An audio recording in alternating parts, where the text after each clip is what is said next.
সুপ্রিয় শিক্ষার্থীবৃন্দ, নেত্রকোনা সরকারি কলেজ কর্তৃক আয়োজিত অনলাইন ক্লাসে তোমাদের স্বাগত জানাচ্ছি। গত ক্লাসে আমরা উদ্ভিদ বিজ্ঞানের 10ম অধ্যায় উদ্ভিদ প্রজনন সম্পর্কে আলোচনা শুরু করেছিলাম। আমরা বলেছিলাম যে উদ্ভিদ প্রজনন প্রধানত দুই প্রকারের, একটি হচ্ছে যৌন প্রজনন এবং একটি হচ্ছে অযৌন প্রজনন। তো আমরা যৌন প্রজনন সম্পর্কে গত ক্লাসে বিস্তারিত আলোচনা করেছি। আজকে আমরা অযৌন প্রজনন এবং পার্থেনোজেনোসিস, একটি বিশেষ ধরনের প্রজনন, সে সম্পর্কে কিছু আলোচনা করব। কৃত্রিম প্রজনন সম্পর্কেও কিছু আলোচনা করব। আমরা আলোচ্য বিষয়গুলো একটু দেখে নিই। আলোচ্য বিষয় যেমন আজকে অযৌন প্রজনন, স্বাভাবিক এবং কৃত্রিম অঙ্গজ প্রজনন, কৃত্রিম প্রজনন প্রক্রিয়া, কৃত্রিম প্রজননের ভূমিকা এবং পার্থেনোজেনোসিস, এই বিষয়গুলো নিয়ে আমরা আজকে আলোচনা করার চেষ্টা করব। তো প্রথমেই আমরা আসছি অযৌন প্রজনন সম্পর্কে। অযৌন প্রজনন কাকে বলে? আমরা জেনেছি যে যৌন প্রজননে পুং গ্যামেট এবং স্ত্রী গ্যামেটের মিলনের মাধ্যমে নিষেক সম্পন্ন হয়, কিন্তু যখন আমরা অযৌন প্রজননের দিকে লক্ষ্য করব, দেখব যে এখানে পুং গ্যামেট বা স্ত্রী গ্যামেট এই ধরনের কোনো গ্যামেট তৈরি হচ্ছে না, কোনো ধরনের নিষেক হচ্ছে না। তাহলে পুং গ্যামেট এবং স্ত্রী গ্যামেট উৎপন্ন ছাড়াই যে জনন পদ্ধতি, যে প্রজনন পদ্ধতি, সেই পদ্ধতিটাই হচ্ছে অযৌন পদ্ধতি। এবং এখানে দু ধরনের আমরা দেখব যে অযৌন পদ্ধতিতে অযৌন স্পোরের মাধ্যমে একটা প্রজনন সম্পন্ন হয়, আরেকটা হচ্ছে যে উদ্ভিদ দেহের অংশের মাধ্যমে প্রজনন সম্পন্ন হয়। আমরা দেখব যে নিম্ন শ্রেণীর যেসব উদ্ভিদ আছে, সাধারণত সেই সব উদ্ভিদের ক্ষেত্রে অযৌন স্পোরের মাধ্যমে জনন সম্পন্ন হয়। নিম্ন শ্রেণী বলতে আমরা এখানে বোঝাচ্ছি যেমন শৈবাল, ছত্রাক, ফার্ন জাতীয়, মস জাতীয় এইসব যেসব উদ্ভিদ রয়েছে, সেই উদ্ভিদগুলোতে আমরা দেখব অযৌন স্পোর তৈরি হচ্ছে। যেমন আমরা যদি ছত্রাকের কথা বলি, পরিবেশ এবং বিভিন্ন ধরনের অনুসারে বিভিন্ন ধরনের স্পোর দেখা যায়। যেমন ছত্রাকে কনিডিও স্পোর তৈরি হয়, কনিডিও স্পোর তৈরি হয়, যেটা হচ্ছে পেনিসিলিয়াম জাতীয় ছত্রাকে আমরা দেখব কনিডিও স্পোর তৈরি হচ্ছে। আবার ব্যাসিডিওস্পোর, ব্যাসিডিওস্পোর আমরা অ্যাগারিকাস পড়েছি, ব্যাসিডিওস্পোরে অ্যাগারিকাসে আমরা ব্যাসিডিওস্পোরকে দেখতে পাচ্ছি। আবার মিউকরে আমরা দেখব স্পোরাঞ্জিওস্পোর।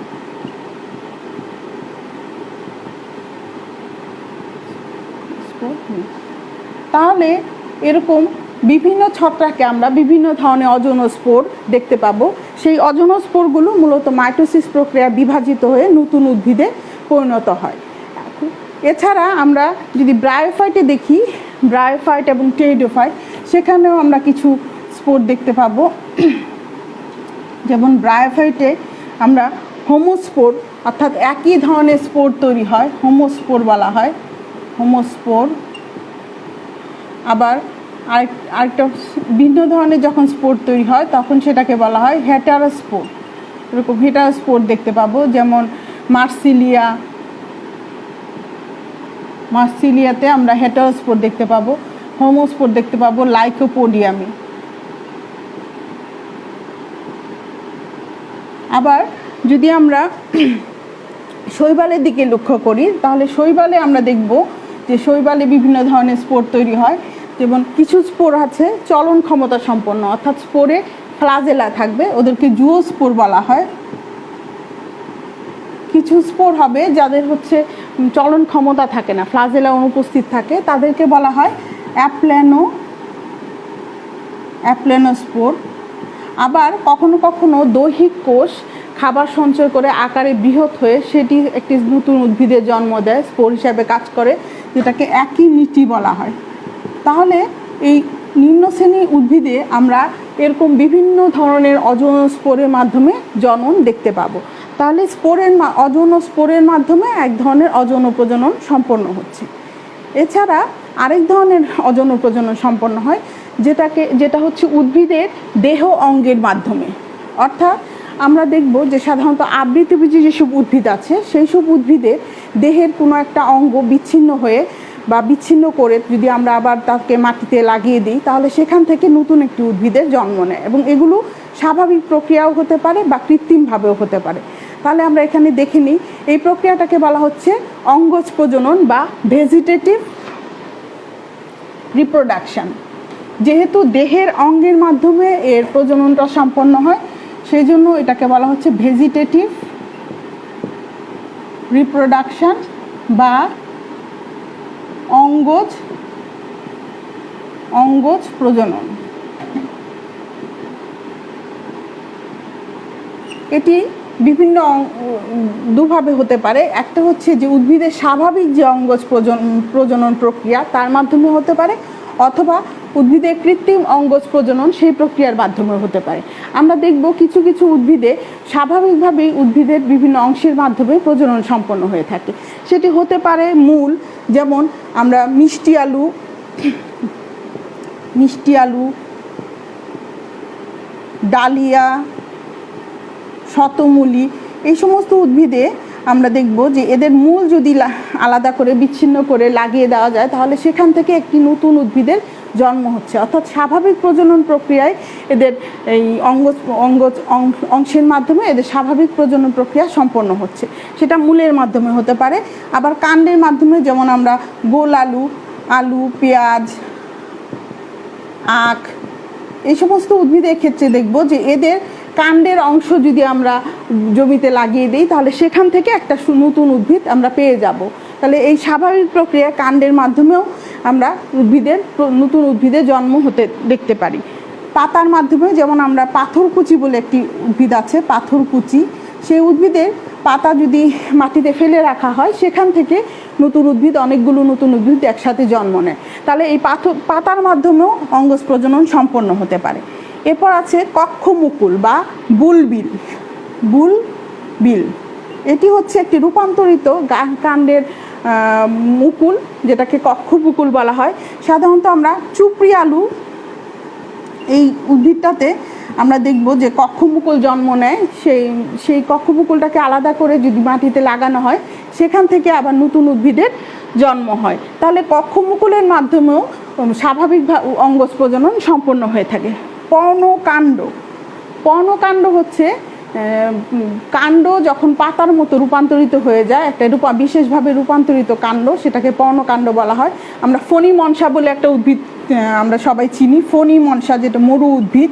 সেই ফণী মনসা উদ্ভিদে দেখা যায় যে কাণ্ড সবুজ আকৃতি ধারণ করে এবং পাতার মতো চ্যাপ্টা হয়ে যায়, সেই অংশটাকে বলা হয় পর্ণকাণ্ড। এই পর্ণকাণ্ডের কিছু অংশকে যদি বিচ্ছিন্ন করে আলাদাভাবে লাগানো হয় সেখান থেকেও আবার নতুন উদ্ভিদ জন্মাতে পারে। তাহলে পর্ণকাণ্ডের মাধ্যমেও আমরা নতুন স্বাভাবিক অঙ্গজ প্রক্রিয়ায় আমরা নতুন উদ্ভিদ পেয়ে থাকি। এছাড়া আরেকটি পদ্ধতি আছে অর্ধবায়বীয় কাণ্ড, অর্থাৎ কাণ্ডের কিছু রূপান্তরিত রূপ আছে, যেমন স্টোলন, রানার, অফসেট, এই সমস্ত অংশ দিয়েও আসলে এই স্বাভাবিক অঙ্গজ পদ্ধতিতে নতুন করে একটা উদ্ভিদ জন্ম নিতে পারে। যেমন আমরা যদি কচুর কথা বলি, আমরা কচুর লতি যে অংশটা খেয়ে থাকি সেটাকে বলা হয় রানার। একটা বিশেষ ধরনের অর্ধবায়বীয় কাণ্ড, সেই রানারের অংশের মাধ্যমে নতুন আরেকটা উদ্ভিদে জন্ম হতে পারে। আবার আমরা আমরুল বলে একটা উদ্ভিদ আছে, সেই আমরুলের স্টোলন বলে, সেখান থেকে নতুন উদ্ভিদের জন্ম হতে পারে। আমরা কচুরিপানার অফসেট অংশ, যেটা হচ্ছে অর্ধবায়বীয় রূপান্তরিত কাণ্ড, সেখান থেকেও নতুন উদ্ভিদের জন্ম হতে পারে। তাহলে অর্ধবায়বীয় কাণ্ড থেকেও আমরা স্বাভাবিক অঙ্গজ প্রক্রিয়ায় একটি নতুন উদ্ভিদ পেতে পারি। এছাড়া মুকুল উদ্গম বা বাডিং, যেটাকে ইংরেজিতে বাডিং বলা হয়, মুকুল উদ্গম অর্থাৎ মুকুল তৈরির মাধ্যমে। আমরা এককোষী ছত্রাক ইস্ট সম্পর্কে সবাই জানি। ইস্টের ক্ষেত্রে দেখা যায় যে ইস্টে মুকুল তো এক বা একাধিক মুকুল একসাথে তৈরি হয় এবং সেই মুকুলগুলো বিচ্ছিন্ন হয়ে সাধারণত দেখা যায় এরকম গোলাকৃতি ইস্ট, তার মাথার উপরে এরকম মুকুল তৈরি হয় বা চেইন আকারেও অনেক সময় তৈরি হতে পারে। এই প্রত্যেকটি মুকুল পৃথক হয়ে একটি নতুন উদ্ভিদের জন্ম দেয়। ইস্টের ক্ষেত্রে এটি আমরা দেখতে পাই। তাহলে এই প্রক্রিয়াটাকে বলা হচ্ছে বাডিং বা মুকুল উদ্গম। তাহলে এই যে উদ্ভিদের স্বাভাবিক অঙ্গজ প্রজনন প্রক্রিয়ায় আমরা মূল, কাণ্ড, পাতা, কক্ষমুকুল, পর্ণকাণ্ড, অর্ধবায়বীয় কাণ্ড, মুকুল উদ্গম, এই প্রত্যেকটা পদ্ধতির মাধ্যমে, প্রত্যেকটা অংশের মাধ্যমে আমরা মূলত নতুন একটি উদ্ভিদ পেতে পারি। এবং এটি হচ্ছে উদ্ভিদের স্বাভাবিক প্রজনন প্রক্রিয়া, অঙ্গজ প্রজনন প্রক্রিয়া, যার মাধ্যমে আমরা নতুন উদ্ভিদের জন্ম দেখতে পারি। এরপর আমরা আসি উদ্ভিদের কৃত্রিম প্রজনন, কৃত্রিম অঙ্গজ প্রজনন। কৃত্রিম অঙ্গজ প্রজনন বলতে বুঝি আমরা যে এখানে দেহের অঙ্গের মাধ্যমেই প্রজননটা সম্পন্ন হবে, কিন্তু এখানে মানুষের একটা অংশগ্রহণ আছে, অর্থাৎ মানুষ নিজে থেকে এই অংশগুলো তৈরি করবে এবং সেখান থেকে আসলে নতুন একটা উদ্ভিদ তৈরি হবে। তাহলে এখানে আমরা কি করব, দেখুন এখানে আমরা নামগুলো লিখে রেখেছি, যেমন কাটিং বা শাখা কলম, 2 লেয়ারিং বা দাবা কলম, 3 গ্রাফটিং বা জোর কলম, 4 গুটি কলম, 5 চোখ কলম বা বাডিং। এখানে আমরা 5টি পদ্ধতির নাম লিখেছি, কাটিং বা শাখা কলম। এগুলোর সাথে আমরা হয়তো প্রাতিষ্ঠানিকভাবে পরিচিত না হলেও কিছুটা আমরা নাম জানি। যেমন আমরা কাটিং বা শাখা কলম এটা আমরা সাধারণভাবে করি, যেমন জবা বা সজনে, আপেল, কুল, এ ধরনের উদ্ভিদগুলোতে আমরা পরিণত শাখাকে যদি বিচ্ছিন্ন করে ভেজা মাটিতে পুঁতে রাখি, তাহলে দেখা যাবে কিছুদিন পরে সেখানে মূল নির্গত হচ্ছে এবং সেখান থেকে একটি নতুন উদ্ভিদ আমরা পেয়ে যাচ্ছি। তাহলে এই যে পদ্ধতি, অর্থাৎ পরিণত শাখাকে বিচ্ছিন্ন করে মাটিতে, ভেজা মাটিতে লাগিয়ে দেওয়া হলো, এটাকে বলা হচ্ছে কাটিং বা শাখা কলম। এবং এর মাধ্যমে আমরা এই উদ্ভিদগুলো খুব দ্রুত, ভালো মাতৃ উদ্ভিদের গুণসম্পন্ন উদ্ভিদ আমরা খুব অল্প সময়ের মধ্যে পেয়ে যেতে পারি। সাধারণত এটা কিসে করা হয়, জবাতে করা হয়, সজনে, এইসব উদ্ভিদে আমরা এটি করি, লেবু। লেয়ারিং বা দাবা কলম। লেয়ারিং বা দাবা কলম হচ্ছে যে সাধারণত আমরা যেটা করি যে মাটি সংলগ্ন কোনো একটা উদ্ভিদের মাটি সংলগ্ন যে শাখাগুলো থাকে, যদি এরকম একটা উদ্ভিদ আমরা এঁকে দেখাই, যে মাটি সংলগ্ন যে শাখাগুলো থাকে, সে শাখাগুলো যদি কিছুটা অংশ আমরা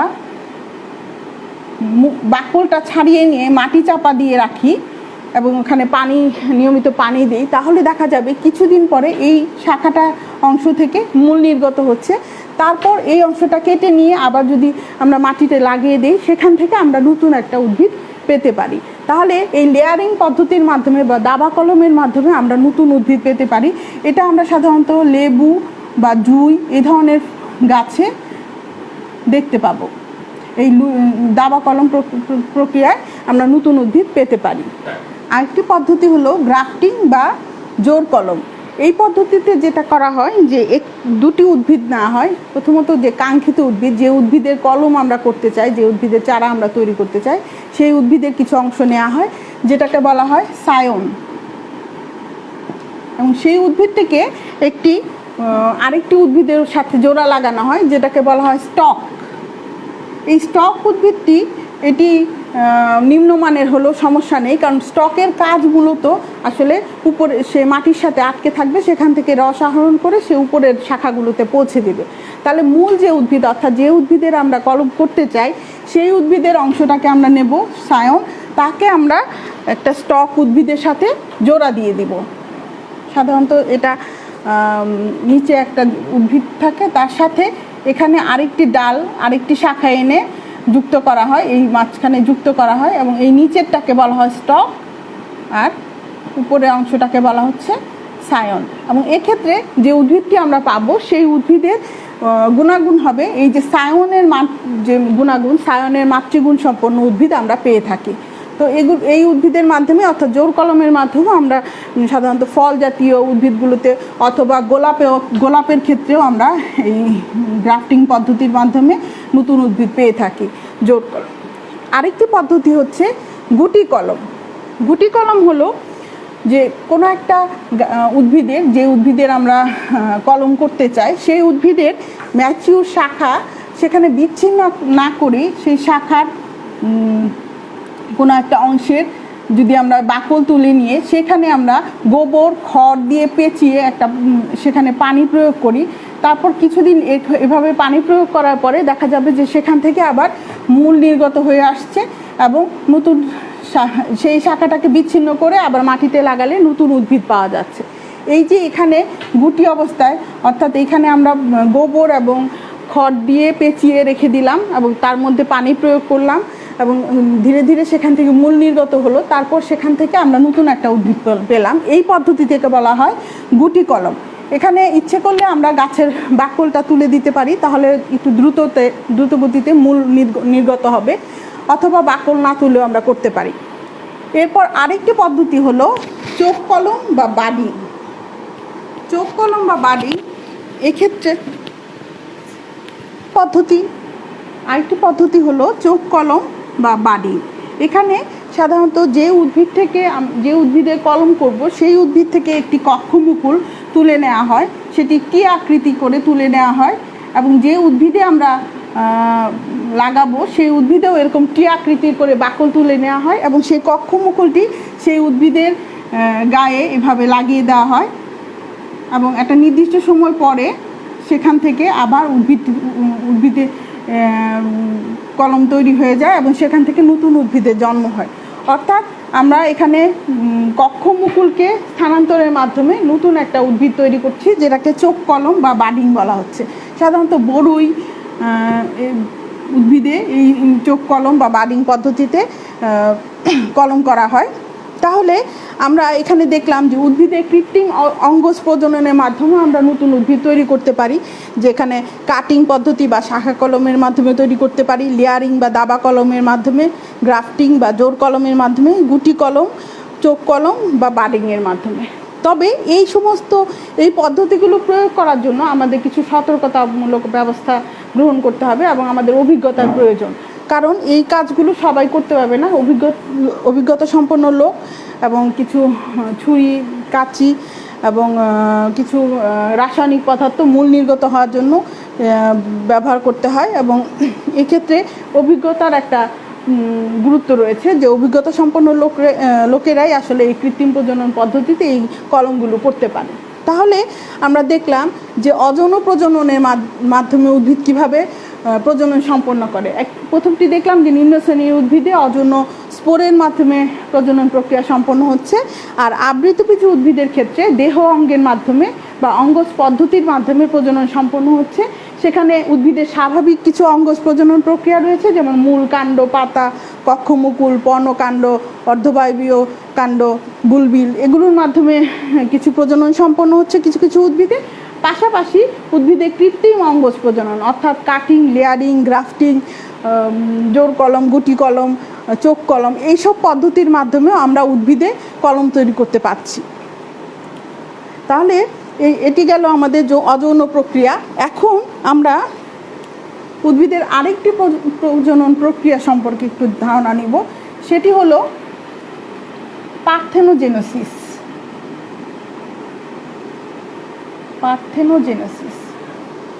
পার্থেনোজেনেসিস একটি প্রক্রিয়া যেখানে নিষেক সম্পন্ন ছাড়া, যে প্রজনন প্রক্রিয়ায় উদ্ভিদের ডিম্বাণু নিষিক্ত অবস্থায় ছাড়া সে সরাসরি ভ্রূণে পরিণত হয়, সেই প্রক্রিয়াটাকে বলছি আমরা পার্থেনোজেনেসিস বা অপুংজনি। এটি একটি বিশেষ ধরনের প্রজনন প্রক্রিয়া, প্রাকৃতিকভাবে ঘটে। আবার আমরা কৃত্রিম পদ্ধতিতেও এই পার্থেনোজেনেসিস প্রক্রিয়াটা ঘটাতে পারি। তাহলে যে প্রক্রিয়ায় অনিষিক্ত ডিম্বাণু থেকে সরাসরি ভ্রূণ তৈরি হচ্ছে, সেটাকে বলা হচ্ছে পার্থেনোজেনেসিস। একে দুই ভাগে ভাগ করা হয়, একটা হচ্ছে হ্যাপ্লয়েড পার্থেনোজেনেসিস, আরেকটি হচ্ছে ডিপ্লয়েড পার্থেনোজেনেসিস। হ্যাপ্লয়েড পার্থেনোজেনেসিস হচ্ছে যে যখন, আমরা এখানে লিখে রেখেছি হ্যাপ্লয়েড পার্থেনোজেনেসিস, যে যখন আমরা জানি যে যখন ডিম্বাণু তৈরি হয় তখন মায়োসিস প্রক্রিয়ায় ডিম্বাণুটা তৈরি হচ্ছে। মায়োসিস প্রক্রিয়া 4টি ডিম্বাণু তৈরি হচ্ছে, 4টি কোষ তৈরি হয়, সেখান থেকে একটি ডিম্বাণু তৈরি হয়, এবং সেটি সাধারণত কি হয়, হ্যাপ্লয়েড হয়, N সংখ্যক হয়।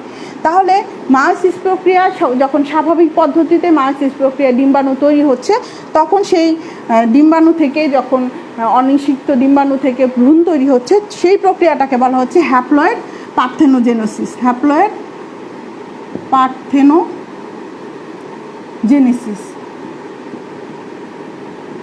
অর্থাৎ স্বাভাবিক মায়োসিস প্রক্রিয়ার মাধ্যমে ডিম্বাণু তৈরি হয়ে, হ্যাপ্লয়েড ডিম্বাণু তৈরি হয়ে, সেই হ্যাপ্লয়েড ডিম্বাণু থেকে যখন নিষেক প্রক্রিয়া ছাড়াই ভ্রূণ তৈরি হচ্ছে, তখন সেই প্রক্রিয়াটাকে আমরা বলছি হ্যাপ্লয়েড পার্থেনোজেনেসিস। আর কোনো কারণে যদি মায়োসিস সম্পন্ন না হয় তাহলে যে ডিম্বাণুটা তৈরি হয় সেটি সাধারণত ডিপ্লয়েড বা 2n সংখ্যক ক্রোমোজোম সংখ্যাধারী থাকে। তাহলে সেই ডিপ্লয়েড ডিম্বাণু থেকে যখন নিষেক সম্পন্ন ছাড়াই ভ্রূণ তৈরি হচ্ছে তখন সেটাকে আমরা বলছি ডিপ্লয়েড পার্থেনোজেনেসিস। তাহলে একটি হচ্ছে হ্যাপ্লয়েড পার্থেনোজেনেসিস, আরেকটি হচ্ছে ডিপ্লয়েড পার্থেনোজেনেসিস। এখন এই পার্থেনোজেনেসিস যেটা আমি পূর্বে বলেছি যে এটি আমরা কৃত্রিমভাবেও করতে পারি, যে অনেক সময় দেখা যায় যে কৃত্রিমভাবে ফলে সাধারণত হরমোন প্রয়োগের মাধ্যমে এই প্রক্রিয়াটা চালানো হয়, যেটাকে সেই ফলটিকে বলা হয় পার্থেনোকার্পিক ফল। পার্থেনোকার্পিক ফল, যেমন লেবু, কমলা লেবু, এইসব উদ্ভিদে সাধারণত হরমোন প্রয়োগের মাধ্যমে এই পার্থেনোজেনেসিস প্রক্রিয়াটা কৃত্রিমভাবে করানো হয় এবং যে ফলটি আমরা পাই সেই ফলটিকে পার্থেনোকার্পিক ফল বলা হয়। কৃত্রিমভাবে যেটা করা হয় যে নিষেকের জন্য একটা ডিম্বাণু নিষিক্ত হওয়ার জন্য যে আবেশের প্রয়োজন হয়, যে পদার্থগুলোর প্রয়োজন হয় বা হরমোনের প্রয়োজন হয়, সেগুলো সাধারণত প্রয়োগ করা হয়, অথবা ইমাস্কুলেশন করে পরাগায়ন দীর্ঘায়িত করা হয়, অথবা এখানে ব্যালভিটান নামক কিছু রাসায়নিক পদার্থ ব্যবহার করা হয়, ব্যবহার করে সেখানে এই পার্থেনোজেনেসিস প্রক্রিয়াটি করানো হয় কৃত্রিম প্রক্রিয়ায়। পার্থেনোজেনেসিসের গুরুত্ব যদি আমরা বলতে চাই তাহলে যেসব উদ্ভিদের স্বাভাবিক যৌন প্রজনন রয়েছে বা অযৌন পদ্ধতিতেও তারা বংশবিস্তার করতে পারে, সেই সব উদ্ভিদের ক্ষেত্রে আসলে পার্থেনোজেনেসিসের খুব একটি গুরুত্ব নেই। কিন্তু যদি এমন উদ্ভিদ হয় যে উদ্ভিদগুলো হচ্ছে তাদের স্বাভাবিক যৌন প্রজনন প্রক্রিয়া নেই, তাহলে বা অযৌন প্রজনন প্রক্রিয়াও নেই, তাহলে সেই উদ্ভিদগুলোকে বিলুপ্তির হাত থেকে রক্ষা করার জন্য পার্থেনোজেনেসিস এখানে একটা গুরুত্বপূর্ণ ভূমিকা পালন করে। পার্থেনোজেনেসিস প্রক্রিয়ার মাধ্যমে উদ্ভিদ টিকে থাকতে পারে, সেক্ষেত্রে তার একটা গুরুত্বপূর্ণ ভূমিকা রয়েছে। এছাড়া পার্থেনোজেনেসিস প্রক্রিয়ায় কখনো কখনো যেটা হয় যে মিউটেশনের মাধ্যমে কিছু বৈশিষ্ট্যের উদ্ভব হতে পারে, অথবা পার্থেনোজেনেসিসের ফলে এই হ্যাপ্লয়েড পার্থেনোজেনেসিসের ফলে যে হ্যাপ্লয়েড উদ্ভিদটি তৈরি হয় এটি সাধারণত ব্রিডিং বা প্ল্যান্ট ব্রিডিংয়ে আমরা কাজে লাগাই। হাইব্রিডাইজেশন করার ক্ষেত্রে এই হ্যাপ্লয়েড উদ্ভিদের একটা গুরুত্ব রয়েছে। এছাড়া পার্থেনোজেনেসিসে খুব বেশি গুরুত্ব নেই। এই পার্থেনোজেনেসিসের সাথে সাথে আমরা আরও কিছু টার্মের সাথে পরিচিত হব, যেমন অ্যান্ড্রোজেনেসিস। আমরা এতক্ষণ যেটা বললাম যে যদি ডিম্বাণু এমন হয় যে নিষেক ছাড়াই ডিম্বাণু থেকে ভ্রূণ তৈরি হয়ে যায়, তখন সেই প্রক্রিয়াটাকে আমরা পার্থেনোজেনেসিস বলছি। কিন্তু কখনো কখনো এরকম হয় যে শুক্রাণুটি নিষেক ছাড়াই শুক্রাণু থেকে ভ্রূণ তৈরি হয়ে যেতে পারে, তখন সেই প্রক্রিয়াটাকে আমরা বলবো অ্যান্ড্রোজেনেসিস। তাহলে যে প্রক্রিয়ায় অনিষিক্ত শুক্রাণু থেকে ভ্রূণ তৈরি হয় সরাসরি, সেই প্রক্রিয়াটাকে বলছি আমরা অ্যান্ড্রোজেনেসিস। তারপর রয়েছে অ্যাপোস্পোরি হচ্ছে সেই প্রক্রিয়াটি যে যখন দেখা যায় যে ডিম্বকের দেহকোষ, যেমন ডিম্বক ত্বক হতে পারে, ডিম্বক ত্বক কিংবা নিউসেলাস, এসব থেকে যখন ডিপ্লয়েড এমব্রায়ো স্যাক তৈরি হচ্ছে এবং সেই এমব্রায়ো স্যাক থেকে ডিপ্লয়েড ডিম্বাণু থেকে আবার এমব্রায়ো স্যাক তৈরি হচ্ছে এবং সেখান থেকে ভ্রূণ তৈরি হচ্ছে, তাহলে সেই প্রক্রিয়াটাকে বলা হচ্ছে অ্যাপোস্পোরি। অর্থাৎ যে ডিম্বকের যে দেহকোষ আছে, ডিম্বক ত্বক বা নিউসেলাস, তার থেকে যখন এমব্রায়ো স্যাক তৈরির মাধ্যমে সেখান থেকে ভ্রূণ তৈরি হচ্ছে, এখানে ডিপ্লয়েড এমব্রায়ো স্যাক তৈরি হয় সাধারণত, এবং সেই ডিপ্লয়েড এমব্রায়ো স্যাক থেকে যখন ভ্রূণ তৈরি হচ্ছে সেটাকে বলা হচ্ছে অ্যাপোস্পোরি। আচ্ছা, এছাড়া যদি এমন হয় যে ডিম্বক ত্বক থেকে বা নিউসেলাস থেকে তৈরি হচ্ছে, কিন্তু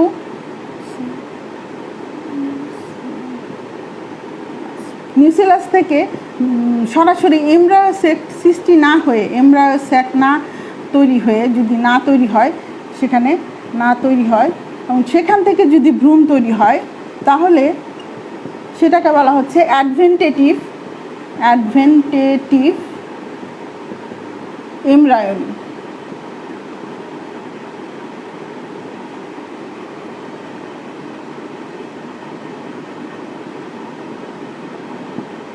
অর্থাৎ যদি এমন হয় যে ডিম্বক ত্বক বা ডিম্বক নিউসেলাস থেকে এমব্রায়োসেক তৈরি হলো না, কিন্তু সেখান থেকে সরাসরি ভ্রূণ তৈরি হয়ে গেল, তাহলে সেই পদ্ধতি থেকে আমরা বলবো অ্যাডভেন্টেটিভ এমব্রায়োনি।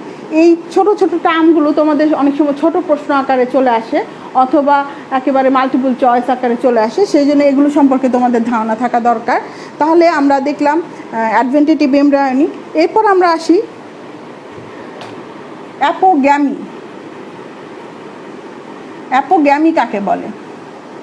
অ্যাপোগ্যামি হচ্ছে, এতক্ষণ আমরা বললাম যে ডিম্বাণু থেকে ভ্রূণ তৈরি হতে পারে অথবা ডিম্বক ত্বক থেকে বা নিউসেলাস থেকে ভ্রূণ তৈরি হতে পারে। এখন আমরা দেখব যে ডিম্বকের মধ্যে যে সহকারী কোষ থাকে অথবা প্রতিপাদক কোষ থাকে, এই কোষগুলো থেকে যদি নিষেক ছাড়া এই কোষগুলো থেকে যদি কোনো কারণে ভ্রূণ তৈরি হয়ে যায়, তখন সেটাকে অ্যাপোগ্যামি বলা হয়। অ্যাপোগ্যামি অর্থাৎ যে ডিম্বকের যে সহকারী কোষ থাকে সেই কোষ অথবা প্রতিপাদক কোষ, এই দুটো কোষ থেকে যদি সরাসরি ভ্রূণ তৈরি হয়, তখন সেটাকে আমরা অ্যাপোগ্যামি বলছি। তাহলে এই যে আমরা দেখলাম এন্ড্রোজেনেসিস হচ্ছে, অর্থাৎ শুক্রাণু থেকে ভ্রূণ তৈরি হচ্ছে, অ্যাপোস্পোরি অর্থাৎ ডিম্বক ত্বক বা নিউসেলাস থেকে ভ্রূণ তৈরি হচ্ছে, এবং অ্যাপোগ্যামি অর্থাৎ সহকারী কোষ বা প্রতিপাদক কোষ থেকে এই ভ্রূণ তৈরি হচ্ছে। এই সমস্ত এই তিনটে প্রক্রিয়াকে একত্রে বলা হয় অ্যাগামোস্পার্মি। অ্যাগামোস্পার্মি।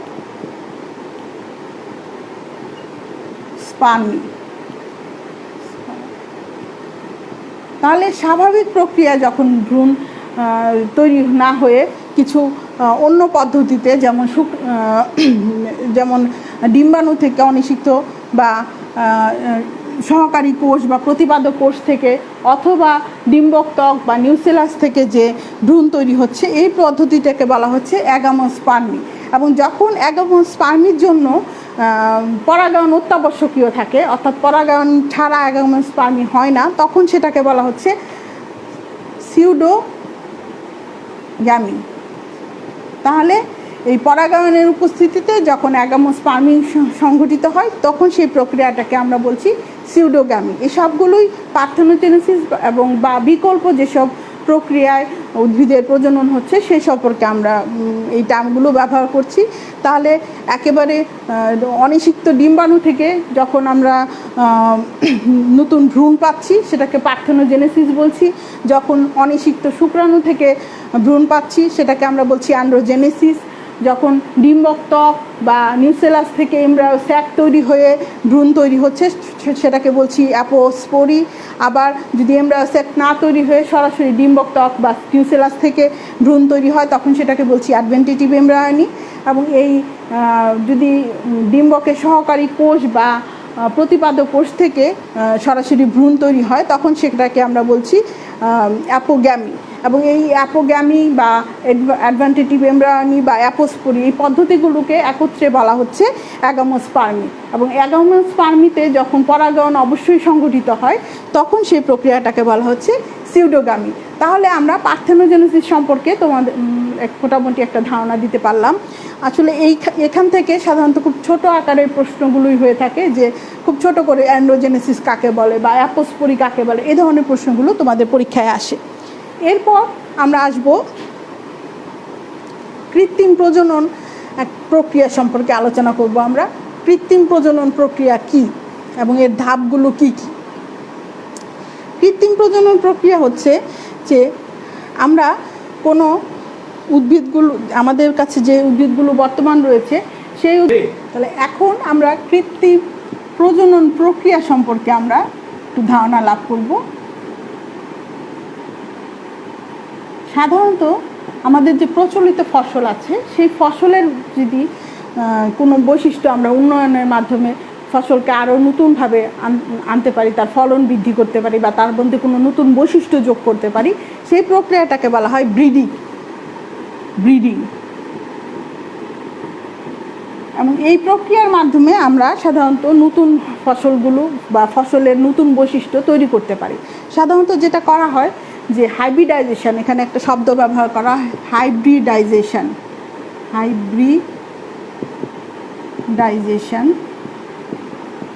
বা এখানে যে হাইব্রিডাইজেশন প্রক্রিয়াটা মানে হচ্ছে যে যখন আমরা ভিন্ন বৈশিষ্ট্যের দুটি উদ্ভিদের মধ্যে ক্রসের মাধ্যমে তার মধ্যে নতুন বৈশিষ্ট্য তৈরি করতে পারবো, সেই প্রক্রিয়াটাকে বলা হচ্ছে হাইব্রিডাইজেশন।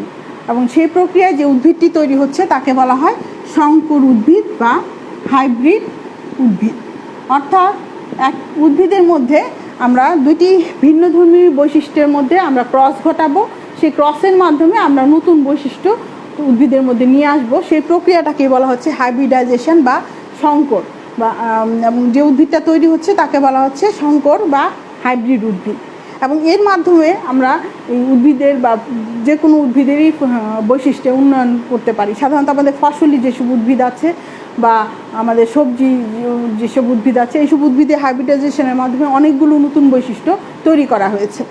এই প্রক্রিয়াটা কিভাবে করা হয় আমাদের এখানে তোমাদের বইয়ে মোটামুটি ভাবে কিছুটা ধারণা দেওয়া হয়েছে, সেটি নিয়ে আমরা আলোচনা করব যে হাইব্রিডাইজেশন বা সংকর উদ্ভিদ কিভাবে তৈরি করা হয়। কয়েকটি ধাপ এখানে অবলম্বন করা হয়। যেমন প্রথমে এখানে প্যারেন্ট নির্বাচন করা হয়। প্রথম ধাপ হচ্ছে প্যারেন্ট নির্বাচন।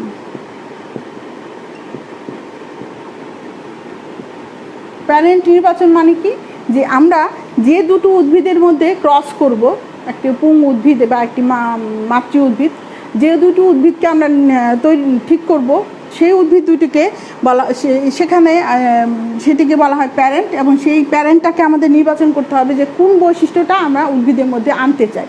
যেমন ধানের মধ্যে যে প্রথম আমাদের যে ধানগুলো ছিল সেগুলো ছিল, অনেক ধানই ছিল বেশ লম্বা হতো, ফলশ্রুতিতে বাতাস হলে সেই ধানগুলো ঝরে যেত বা মাটির সাথে মিশে যেত ধানের গাছগুলো। কিন্তু পরবর্তীতে বিজ্ঞানীরা করেছেন যে খাটো ধান যেসব বৈশিষ্ট্য আছে, খাটো উদ্ভিদ যেসব আছে ধানের, তার সাথে আমাদের দেশি ধানকে ক্রস করানো হয়েছে। তাহলে এখানে আমরা লম্বা দৈর্ঘ্য বিশিষ্ট একটা উদ্ভিদ নেব, তার সাথে আমরা খাটো দৈর্ঘ্য বিশিষ্ট একটি উদ্ভিদ দিয়ে ক্রস করতে পারি, সেক্ষেত্রে এরা হচ্ছে আমাদের প্যারেন্ট। তাহলে এইভাবে হাইব্রিডাইজেশনের আগে আমরা প্যারেন্ট নির্বাচন করব। তারপর যেটা হবে যে প্যারেন্টের আমরা স্বপরাগায়ন করব।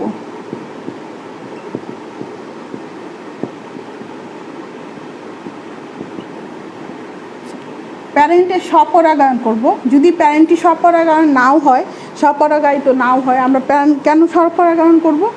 যাতে আমরা যে প্যারেন্টগুলো ব্যবহার করছি সেগুলো যাতে হোমোজাইগাস হয়, সেজন্য আমরা এদের মধ্যে আগেই স্বপরাগায়ন করে নিয়ে এই হোমোজাইগাস উদ্ভিদগুলো বেছে নেব। তাহলে আমাদের যে ক্রস করা সেই ক্রসটা সফল হবে। তাহলে প্যারেন্টের স্বপরাগায়ন করা হলো। তারপর আমরা যে প্রক্রিয়াটি অবলম্বন করব ইমাস্কুলেশন।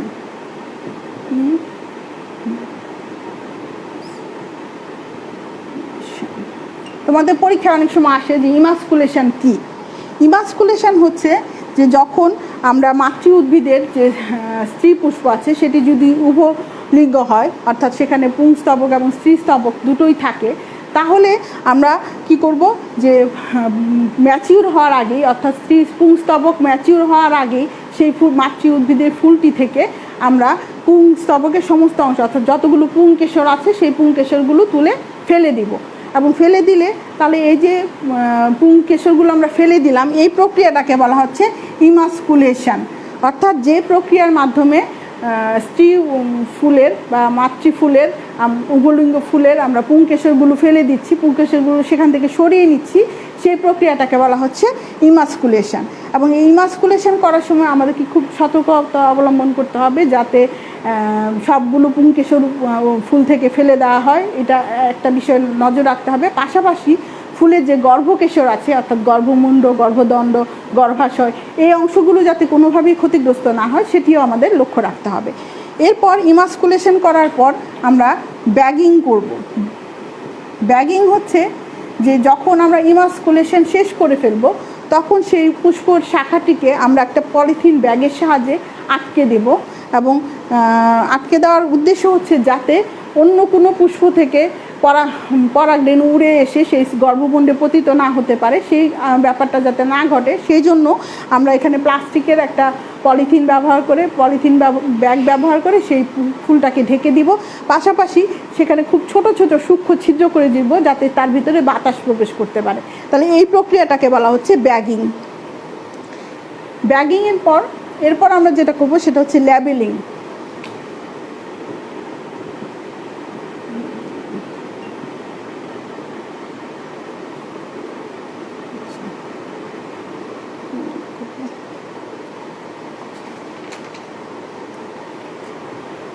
লেবেলিং করার আগে আমাদের আরেকটি কাজ করতে হবে, সেটি হচ্ছে ক্রসিং।